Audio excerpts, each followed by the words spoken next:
Management said we had to work 8 a.m. to 5 p.m. ET. So we did, and let them deal with explaining to our California clients why we weren't available, by user paper and doodlesco. So this happened a while ago before remote work was even a concept, think 2008 ISH. I was working at a large media agency, and for anyone who knows agency work, we typically work around our client's schedule, or at least as best as possible. We were based in NYC but had CA clients, so it was pretty standard that we'd get in at 10 a.m. and leave 7/8 p.m. If you stayed to 9 p.m., you could take a car service home, so we sometimes just did that. Most of us were in our 20s, so no big deal. When a new CEO started, he was used to working in Europe and hated that we weren't in the office at 8 a.m. and forced a company policy that we had to be in the office from 8 a.m. to 5 p.m. We of course followed the rules, because who wouldn't want to leave at 5? Let's just say the policy was lifted within 2 weeks when our West Coast clients couldn't get in touch with us. I can't transfer to another class? Okay, band director, I'll stay in your band, by user Falcon K81. I grew up as an army brat, so I did a lot of moving in my childhood. I had been at my current school for 4 years, starting in 8th grade. Up until then, it was the longest I'd ever been in one place. I would be moving across an ocean for my senior year of high school. I was going to miss the friends I'd made, but as an army brat, this wasn't anything new. Frankly, I was looking forward to a change of scenery. I was a member of the high school band. Through my sophomore year, we had a wonderful band director who was the kind of teacher everyone dreams of, helpful, friendly, supportive, encouraging, and a little bit of a hard ass when needed. However, she left us, and her replacement was nothing short of horrible. He was mean, rude, short-tempered, and authoritarian. One spring day, nearing the end of my junior year, I needed to go to a dental appointment to fix a cavity. Given that we were about to move thousands of miles away, we just took the first appointment we could get, and that happened to be an early afternoon that would require me to miss a single day of band class. So I go to the band director, inform him that I'm going to miss class this afternoon for a dental appointment. Then I check out of school, go to the dentist, get my tooth filled, go home, and carry on with the rest of my life, because this is a regular, routine, normal, and not at all unusual event that is hardly worth even noticing, let alone causing drama, right? Of course not. I come to school the following day, and a bunch of my bandmates come up to me at morning break. Hey, OP, did you hear about Mr. B yesterday? They all inquire. No, what happened? I reply. I get a story about how Mr. B decides to take the opportunity of my absence to lecture the entire band about how dedication is so important. Everyone really needs to be a team player. We don't need selfish members in this band who schedule appointments during band class/rehearsals. I mean, he really lays into it. Apparently, arms waving, voice rising, he works himself into a full tirade against selfish band members who don't show up to class for trifling things like medical appointments. While the band was somewhat large, probably 80 students, everyone in the room knew exactly who he was referring to, as I'm conspicuously not in my chair that day. Hence the cluster of bandmates asking me if I'd heard about this. So, here's the thing. As I mentioned earlier, I'm an army brat, through and through. To this day I still say yes sir or no ma'am when talking to my elders/superiors. I know rules and order, and I know my part in the system. I was not rebellious. I had a 3.9 GPA, good manners, and never put a toe out of line. But I also have a very large sense of justice. And this? This was bullshit. So, I marched myself right to the band director and said, Mr. B, I hear you gave a good lecture about not needing people who aren't dedicated in the band, and how scheduling appointments during band class is not showing dedication. So, effective immediately, I am no longer in your band. I'll find another class to finish out the year. You should have seen the veins on his forehead, I swear the man nearly stroked out. I've never seen anyone angrier. He starts to yell at me, but this isn't my class time, I don't have to be there, so I turn around to walk out. The man literally moves to block my way, yelling about how I decide if you are in here or not. You can't leave this class without my permission. I'm the one in charge here. We'll see about that. I just walk around him and go about my day. Since this is between class free time, I don't have to stand there and discuss it with him. I go to Coach N, another one of those awesome teachers everyone loves, and tell him about my situation. Coach N happens to teach an art history class the same period as the band class. I asked Coach N if he wouldn't mind if I finished out the year in his class. He did encourage me to try and work it out if I could, but I made it pretty clear to him that I didn't respect Mr. B, I wasn't going to be treated like that, and this was just the last straw in a year-long display of his petty, mean, authoritarian nonsense. Since Coach N and I get along great, he gladly agrees to let me join his art class. So I go on down to the principal's office and tell the principal that I'm not going to finish out the year in band, but that Coach N is willing to let me finish the year in his class. The principal tells me we're going to have to discuss this with Mr. B, and your parents. I'll set up a meeting. Great, as soon as possible please. So, last period of the day comes, and I go to Coach N's class. About 5 minutes into some slideshow about Coach N's trip to Rome last year, and I'm fetched out of the class, and told that I haven't been allowed to switch yet, and I must go to my band class. Cue the malicious compliance. I can't leave without your permission, Mr. B? Okay, I'll stay in your band. Now, what older, more vindictive me thinks I should have done, was just play the most ridiculous, off-note, out-of-tempo nonsense all class long. That would have been hilarious. But that's not what I did. Like I said, I was a rule follower, playing wrong/loudly never crossed my mind. Instead, what I did, was go into band class, take my front row seat, I was first chair oboe, and sit with my hands folded in my lap for the entire 90 minutes. Staring at Mr. B. I don't take out my instrument, warm up, pull out sheet music, or interact with anyone the entire time. I just sit there, passive-aggressively displaying that while you can make me stay in your class, you can't make me play. You'd think he'd get the hint and just relent, but that's not Mr. B's style. Instead, for 2 days while they set up the meeting with my mom, I have to sit in that class and openly defy him.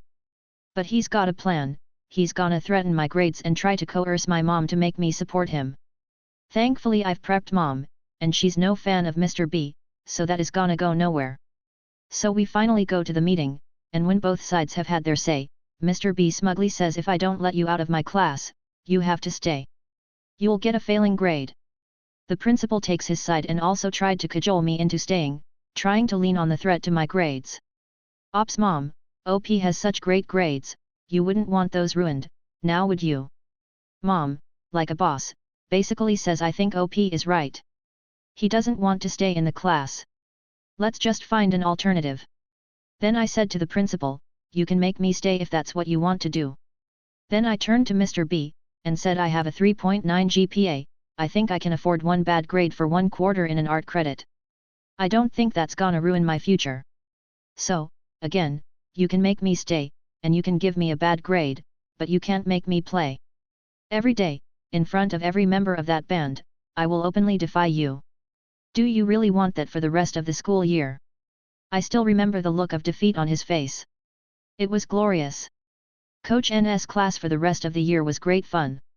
I learned a lot about art history and appreciation, which was something I hadn't really been exposed to before. Then I set off halfway across the world for an international high school adventure my senior year. In a way, I couldn't actually believe I pulled it off. I think it's the day I realized that I wasn't so different from adults. You could maybe even argue it was when I became an adult. So I guess I could thank Mr. B for that. But I won't. Boss looked like a fool courtesy of me, by user average Yelly. I worked as a recruiter for a temp agency when I was young and fresh out of college. The manager of the agency was a total micromanager and wanted a say in absolutely everything. She micromanaged everyone so badly that she wanted to proofread any emails that any staff member was sending externally. She also wanted to be CC'd on every single outgoing external email. One day one of my coworkers got a response back from an employer who gave some positive feedback about the email she wrote. Our manager made sure to reply all and take credit for the email and explained she oversees all outgoing emails. A few days later in a staff meeting she made a point of saying she should get credit for any feedback the agency receives since she proofreads everything. The thing is, this manager was not well spoken or smart and not even a particularly good writer. I regularly spotted issues with her sentence structure and use of commas but just didn't say anything. One day she's proofreading one of my emails that would be going externally to an employer who pumped a lot of money into our agency. I was stating in the email that I thought so-and-so was a great fit for their vacant position based on so-and-so's past experience. Miss Manager comes to my desk and tells me the email looks good except it should read past experience.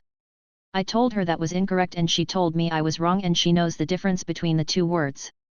I wasn't in the mood to argue so I wrote it as past experience and CC'd Miss Manager on the email.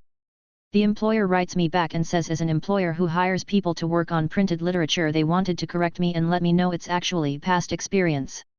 That's where malicious compliance kicked in.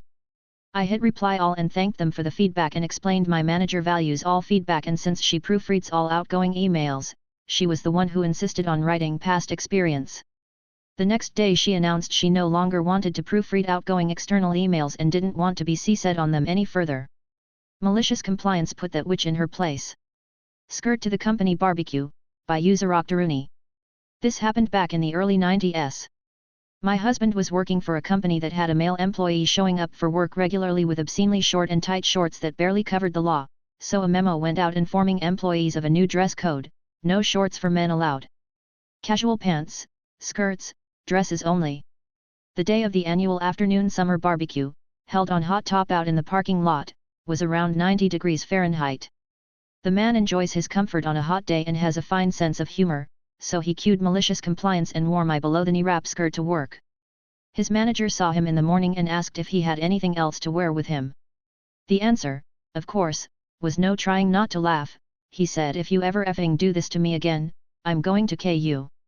My husband just smirked, and wore the skirt complete with steel-toed safety boots, to the barbecue, and was the hit of the party. It's good US money, by user Avernflisfer. Years ago, working your basic convenience store gig. Guy comes in, wanders the stacks, and comes to me with about $7.50 worth of stuff, and hands me a $100 bill. "Dude, please tell me you have something smaller. I just opened up about 45 minutes ago. I don't think I can break that." All true, I knew my till was on a razor's edge for this one.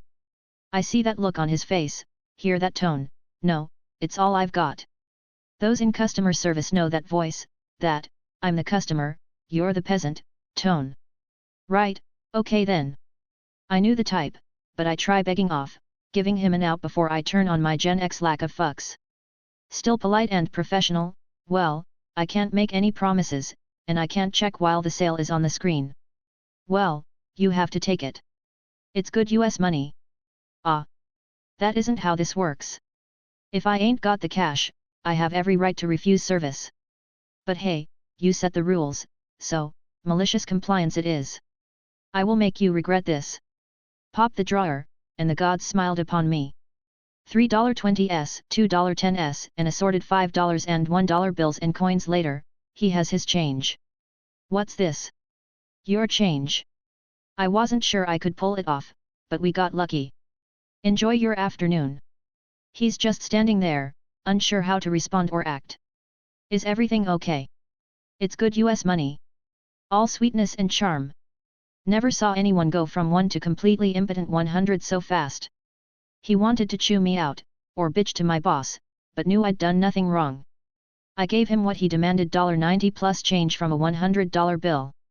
What's he gonna howl about? Your clerk gave me exact change. The boss, and you're angry, why? I watched each and every thought run across his face, trying to make me look bad, and just couldn't. So he turned around and sulked away out the door. I've put in 40 plus YRS behind the counter, in 4 states and dozens of stores, and this is, by far, my single most favoritist customer exchange, ever.